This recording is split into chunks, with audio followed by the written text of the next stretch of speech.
네, 일요일 비하인드 플러스 시간입니다. 오늘도 박성태 기자가 나와 있습니다. 박 기자, 어서 오세요. 예. 첫 번째 키워드부터 볼까요? 네, 첫 키워드는 눈은 먼 곳에로 잡았습니다.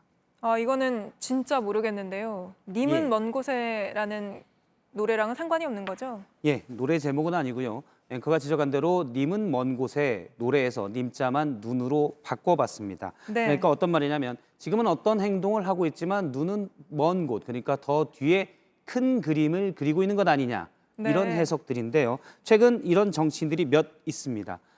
민주당이 지금 전당대회 합동 연설회를 하고 있는데 당초에는 민주당의 이낙연 의원과 김부겸 전 의원 두 명의 2파전이 될 것으로 예상을 했었는데 최근 박주민 의원이 출마를 선언하면서 3파전이 됐습니다. 예. 그런데 정치권에서는 박주민 의원이 지금 당장 당대표보다는 이번 출마를 배경 삼아서 내년 봄에 있을 서울시장 보궐선거를 겨눈 것 아니냐 이런 해석이 많습니다. 네. 일단 박주민 의원은 이런 해석을 경계했는데요. 들어보겠습니다.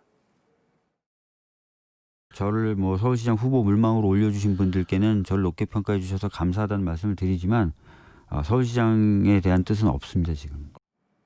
네. 예, 끝에 얘기가 잠깐 잘 안 들렸는데 작게 나온 얘기는 지금은 이란 뜻입니다. 단서를 붙였군요. 예, 예. 항상 이런 표현들 정치인들이 많이 쓰는데요.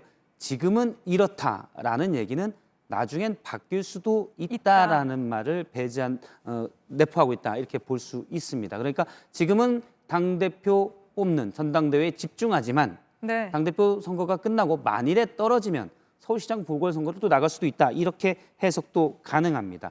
네. 박주민 의원에 대해서 서울시장 보궐선거 출마 가능성을 기자들이 많이 묻는 이유는 또 하나가 있는데요.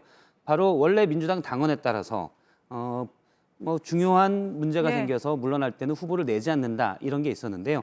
여기에 대해서 지난 4월에 그러니까 오거돈 부산시장이 성추행으로 물러났을 때만 해도 박주민 의원은 후보를 민주당이 내는 것은 바람직하지 않다라고 얘기한 바 있습니다. 네, 그렇죠. 그런데 고 박원순 시장 의혹까지 나온 다음에 그러니까 서울시장까지 보궐선거를 치르게 된 뒤에는 최근 얘기는 서울시장까지 보궐선거를 치르게 돼서 내년 보궐선거가 정치적 의미가 굉장히 달라졌다.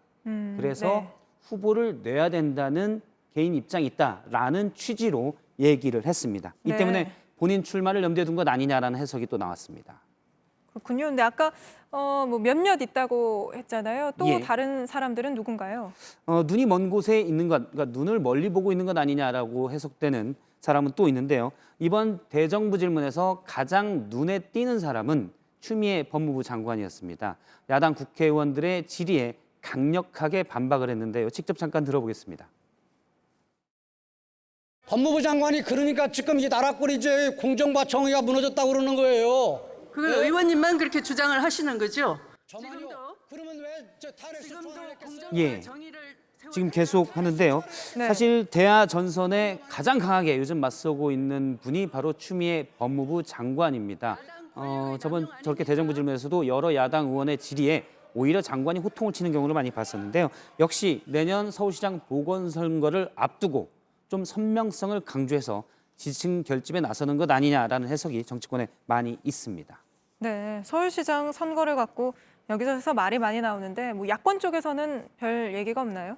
예, 야권에서는 안철수 국민의당 대표가 나갈 수도 있다라는 얘기의 취지를 미래통합당의 이제 주호영 원내대표의 경우도 그런 맥락으로 얘기를 하곤 하는데요. 좀 두고 봐야 될 것 같습니다. 일단 예. 야권에서는 마땅한 후보가 많지 않다라는 얘기도 계속 나오고 있습니다.